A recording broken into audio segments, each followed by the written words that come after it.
ధరణిలో లోపాలు ఉన్నాయి అనేది ఎవ్వరు అవునన్నా కాదన్నా అది సత్యం. తెలంగాణలో నిజాం గవర్నమెంట్ దాదాపు 200 సంవత్సరాల నిజాం గవర్నమెంట్ జాగీర్దార్ వ్యవస్థ ఉండేది.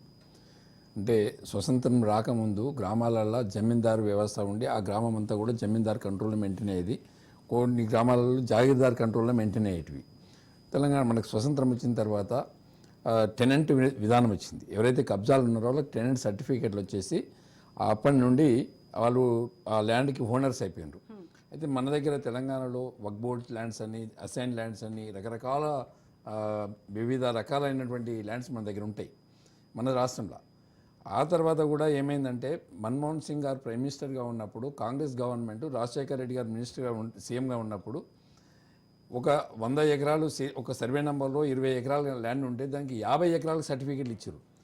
50 ఎకరాల గుట్టలకు సర్టిఫికేట్లు ఇచ్చారు.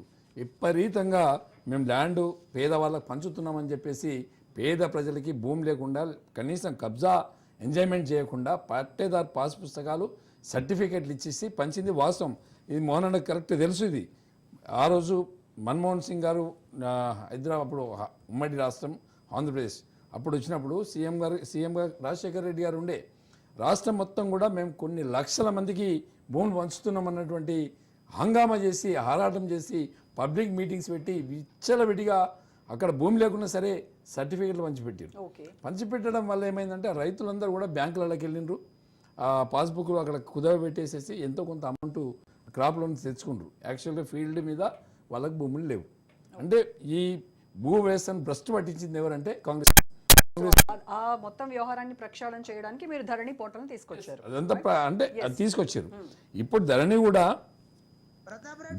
ఒక 1 మినిట్ నేను మాట్లాడి, మీరు మాట్లాడినా నేను విన్నాను, మీరు నోట్ చేసుకున్నాను. మీరు నోట్ చేసుకోండి. నీ గజ్వేల్ మాట్లాడుకుందాం, ఇద్దరం పోదాం ఏదైనా రైతు దగ్గరికి. కాంగ్రెస్ లో అన్యాయం జరిగిందిరా, టిఆర్ఎస్ వచ్చినాక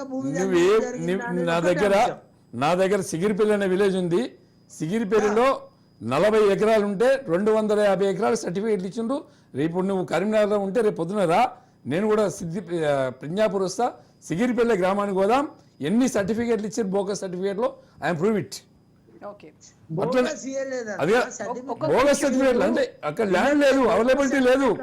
ల్యాండ్ అవైలబిలిటీ లేకున్నా కూడా మీరు సర్టిఫికేట్లు పంచు చేసారు అంటే వ్యవస్థను భ్రష్టు పట్టించారు. భూ సమస్యని ఎవరమైనా ఒకరు మాట్లాడదాం. మొన్న మీరు మాట్లాడినా సరే, నేను మాట్లాడినా సరే, మీరు మాట్లాడినా సరే నోట్ చేసుకొని తర్వాత చెప్పండి మీరు. అంటే వ్యవస్థను నేను మీకు 2 గ్రామాలు ఇస్తా. గణపురం అనే విలేజ్ ఉంది, తూప్రాన్ మండల్. రేపొద్దున రండి, అక్కడ ల్యాండ్ ఎంత ఉంది, సర్టిఫికేట్లను ఇచ్చారు. గజ్వేల్ మండల్ సిగిరిపల్లి అనే గ్రామం ఉంది, ల్యాండ్ ఎంత ఉంది, సర్టిఫికేట్లను ఇచ్చారు. రేపే రండి మీరు, రేపు నేను ఎవిడెన్స్తో మీ ముంగట పెడతాను. ఓకే. రెండోది అంటే ఈ వ్యవస్థ ఇట్లా ఉన్నది తెలంగాణ. అంటే ఈ వాస్తవంగా కూడా ధరణి అనేటువంటి సమస్యల్ని పరిష్కారం చేసేది ఎవరు? కలెక్టర్ గారు, ఆర్డీఓ గారు, ఎంఆర్ఓ గారు, కింది స్థాయి అంటే నాయకులందరూ, అంటే అధికారులు మొత్తము ప్రక్షాళన చేయాలి. అంటే రైతుకు ఏదైనా ల్యాండ్ అంటే ప్రాబ్లం వచ్చినప్పుడు అధికారులు సహకరించకపోవడం వల్లనే రెవెన్యూ డిపార్ట్మెంట్ అనే వాళ్ళు, ఇది కామధేనువు వాళ్ళకి. రెవెన్యూ సమస్య అనేది ఒక కామధేనువు. దాన్ని ఎప్పుడు ఆ కామధేనును చంపుకుంటే పాలు పితుకోలేకపోతాం కదా. అట్లనే రెవెన్యూ సమస్యలు కూడా వాటిని ప్రాబ్లం సాల్వ్ చేయరు. ఒక మాడ్యూల్లో ఒకసారి మనం అప్లికేషన్ పెట్టుకుంటే దాన్ని కనీసం అక్కడున్న అధికారి ఓపెన్ కూడా చేయడు, రిజెక్ట్ చేసిస్తారు. అట్లా 10 times 11 times అట్లా రిజెక్ట్ అయినటువంటి సందర్భాలు ఉన్నాయి. అధికారుల యొక్క హంగామా వల్లనే ధరణి మీద కొన్ని ప్రాబ్లమ్స్ వచ్చింది మాత్రం వాస్తవం. డేటా లీక్స్ కావచ్చు, ల్యాండ్ ఎంక్రోచ్మెంట్స్ కావచ్చు, డిజిటల్ ఎర్రర్స్ కావచ్చు, ఇవన్నీ జరిగాయా లేదా ధరణిలో?